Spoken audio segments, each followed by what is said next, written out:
سورہ یاسین آیت نمبر 22واں پارہ۔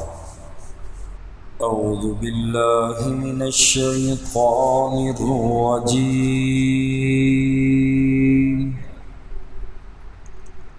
بسم اللہ الرحمن الرحیم۔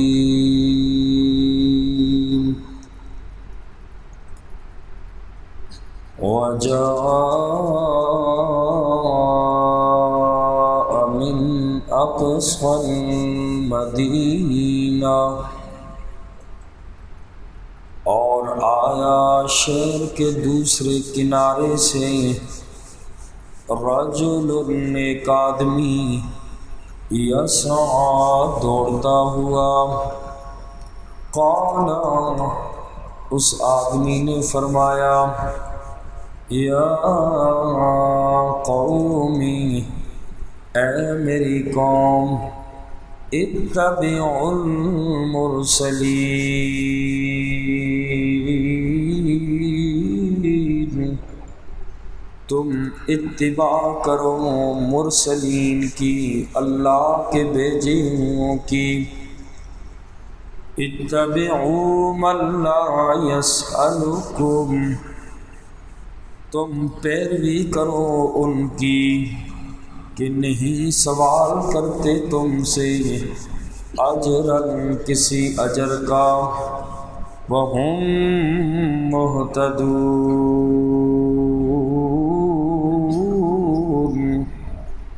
اور وہ ہدایت یافتہ ہیں۔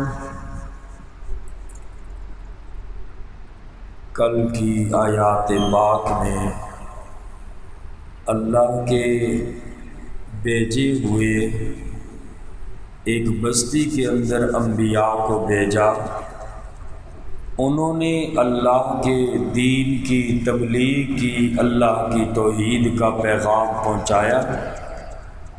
تو وہ لوگ کہنے لگے کہ ہماری بستی میں تم آئے تو معاذ اللہ تمہاری وجہ سے ہمارے اوپر بارش بھی نہیں برس رہی، کاٹ سالی بھی ہو گئی، یہ تمہاری نحوست ہے معاذ اللہ۔ ان اللہ کے بھیجے ہوئے لوگوں نے کہا کہ تمہارے برے اعمال کی نحوست ہے، ہم تو اللہ کی طرف سے رب کا پیغام پہنچانے آئے ہیں۔ اور ان لوگوں نے کہا باز آ جاؤ، انطاکیہ کی بستی والے لوگوں نے کہنے لگے کہ تم باز آ جاؤ اللہ کے پیغام پہنچانے سے، اگر تم باز نہ آئے تو تمہیں ہم رجم کر دیں گے، سنسار کر دیں گے، اور ہم تمہیں بڑی سخت سزا دیں گے۔ اب اس کے بعد لوگوں نے مرسلین پر، جو اللہ کے بھیجے ہوئے لوگ تھے، ان پر بڑی سختی کی، کہنے لگے ہم تمہیں قتل کر دیں گے۔ تو شہر کے دوسرے کنارے میں ایک مومن آدمی رہتا تھا، جس کا آج کی آیت پاک میں ذکر فرمایا، جس کا نام حبیب نجار تھا۔ یہ دوڑتا ہوا آیا، وجاء من اقصی المدینہ، شہر کے دوسرے کنارے سے حبیب نجار رحمہ اللہ دوڑتے ہوئے آئے، اور وہ مسلمان تھے۔ کسی نے ان کو اطلاع کر دی کہ جو آپ کے ساتھی ہیں، اللہ کے جو بھیجے ہوئے داعی ہیں، یہ بڑی مشکلات میں ہیں، بستی والوں نے ان کو گھیر لیا ہے۔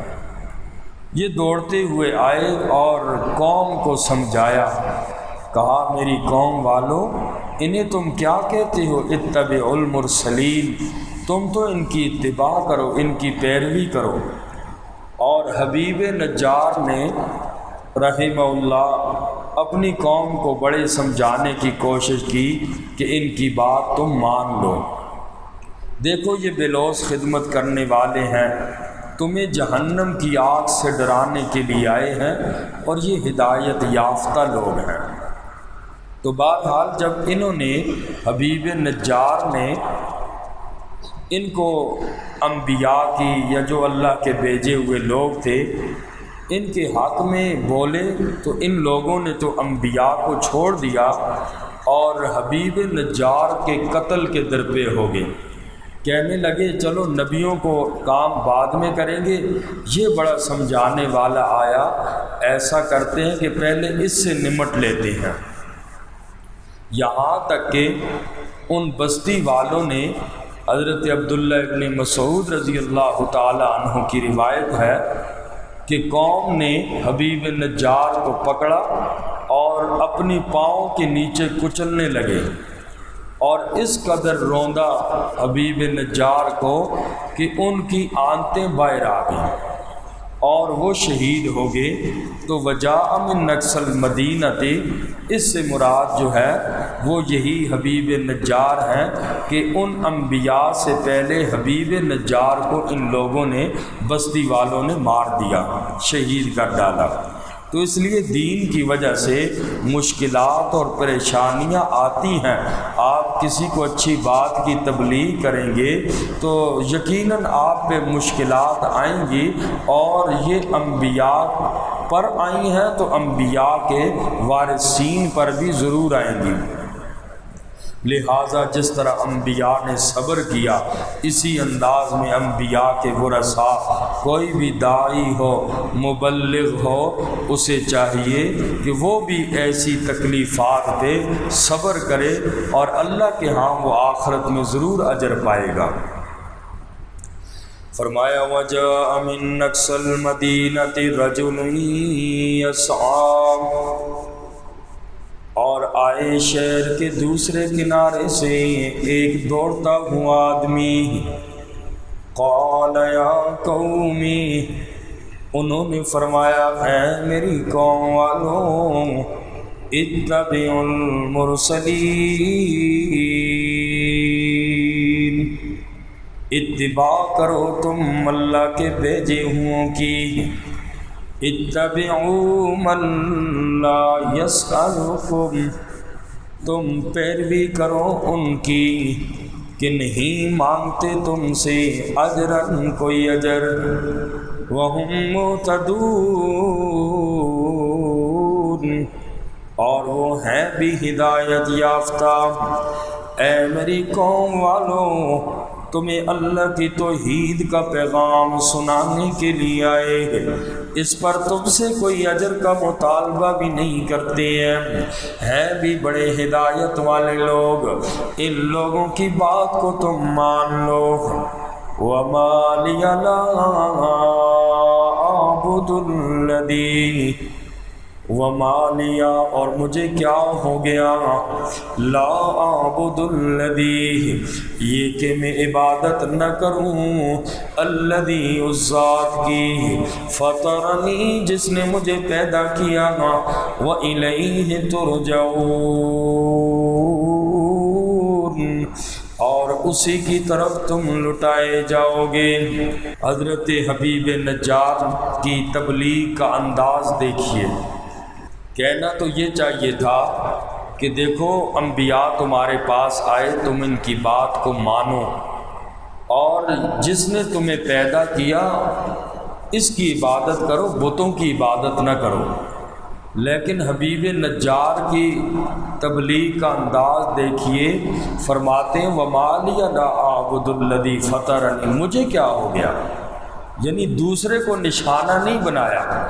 اس طرح سے اگر بات کی جائے کہ تو ایسا کرتا ہے، تو ایسا کرتا ہے، تو اس طرح بات کرنے سے دوسروں کے دل میں نفرت پیدا ہو جاتی ہے۔ اسی لیے حضرت حبیب نجار نے انداز یہ اختیار فرمایا کہ مجھے کیا ہو گیا، میں اس رب کی عبادت کیوں نہ کروں جس نے مجھے پیدا بھی کیا ہے، اور قیامت کے دن اس کے سامنے میری پیشی بھی ہے، اس کو جواب بھی دینا ہے۔ کہا مجھے کیا ہو گیا، یہ نہیں کہا اے قوم والو کیسے لوگ تم جمع ہوگے اور کیسے لوگوں کے ساتھ تم اس انداز سے پیش آ رہے ہو۔ تو تبلیغ کے اندر کسی کو نشانہ نہ بنایا جائے، جب کسی کو بھی نصیحت کی جائے نشانہ کسی کو نہ بنایا جائے۔ یہی رسول اللہ صلی اللہ علیہ وسلم کی عادت مبارکہ بھی تھی۔ جب کوئی ایسا کام آقا علیہ الصلوۃ والسلام دیکھتے، ناگوار ہوتا، کوئی آدمی کر بیٹھتا تو آقا علیہ الصلوۃ والسلام منبر پر تشریف لے جاتے اور فرماتے کہ بعض لوگوں کو کیا ہو گیا ہے کہ بعض لوگ ایسا کر رہے ہیں، یعنی کسی ایک کو نشانہ نہ بناتے، فرمایا کہ بعض لوگوں کو کیا ہو گیا ہے کہ بعض لوگ ایسا کر رہے ہیں، اور فرماتے کہ لوگ کیوں اللہ کی حدود پھلانگتے ہیں، لوگوں والا صیغہ استعمال کرتے جس کے اندر کوئی کمی دیکھتے بھی مجموعی طور پر اس کی آقا علیہ الصلوۃ والسلام اصلاح فرمایا کرتے تھے۔ تو حضرت حبیب نجار نے بھی فرمایا وَمَا لِيَ لَا أَعْبُدُ الَّذِي فَطَرَنِي وَإِلَيْهِ تُرْجَعُونَ، مجھے کیا ہو گیا ہے کہ میں عبادت نہ کروں اس ذات کی جس نے مجھے پیدا کیا اور اسی کی طرف تم لٹائے جاؤ گے، یعنی ہر بات کا تم نے حساب دینا ہے اللہ کی عدالت میں۔ اتخذ من دونہ آلیہ، کیا میں بنا لوں اللہ کے سوا الہ بنا لوں، ان یردنی الرحمن، اگر میرے متعلق رحمان ارادہ کرے بضر نقصان کا، لا تغنی عنی نہیں کام آ سکتی میرے، شفاعتہم شیئا ان کی سفارش ذرہ برابر بھی، ولا ینقذون اور نہ مجھے چھڑا سکیں گے۔ اس کے بعد حضرت حبیب نجار نے شرک کی تردید فرمائی جو وہ انطاکیہ کے لوگ کیا کرتے تھے، انبیاء کے ساتھ برا سلوک کیا، کہنے لگے میں اس اللہ کو چھوڑ کر دوسروں کو کیسے معبود بنا لوں، ان مورتیوں کو کیسے خدا بنا لوں، ان معبودوں کی حالت تو یہ ہے ان یردن الرحمن، اگر اللہ مجھے کسی مصیبت میں مبتلا کر دے تو ان معبودوں کی سفارش مجھے کوئی فائدہ نہیں دے گی۔ بتاؤ اللہ اگر مجھے پکڑ لے، بتاؤ یہ بت جو ہیں جنہیں تم پکارتے ہو کیا یہ اللہ سے مجھے چھڑا سکیں گے؟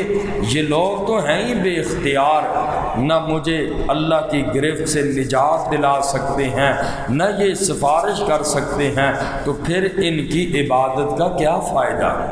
اگر عبادت کروں گا تو مجھ سے بڑا گمراہ کوئی نہیں ہے۔ تو فرمایا میں تمہارے رب پر ایمان لاتا ہوں، میری بات تم سن لو، یہ جو انبیاء کہہ رہے ہیں یہ بالکل سچ فرما رہے ہیں، اس لیے تم ان کی بات مان لو۔ اللہ تعالی ہم سب کو عمل کی توفیق نصیب۔ الحمدللہ رب العالمین، ربنا تقبل منا انک انت السمیع العلیم وتب علینا انک انت التواب الرحیم، ربنا هب لنا من ازواجنا وذریاتنا قرۃ اعین وجعلنا للمتقین اماما۔ اللہ ہم سب کا مل بیٹھنا قبول فرمائے، تمام بیماروں کو اللہ صحت کاملہ عطا فرمائے، حاضرین مجلس کی اللہ تمام دلی حاجتوں کو پورا فرمائے، مشکلات اور تنگیوں کو اللہ آسان فرمائے۔ وصلی اللہ تعالی علی خیر خلقہ محمد وآلہ وصحبہ۔ جزاک اللہ۔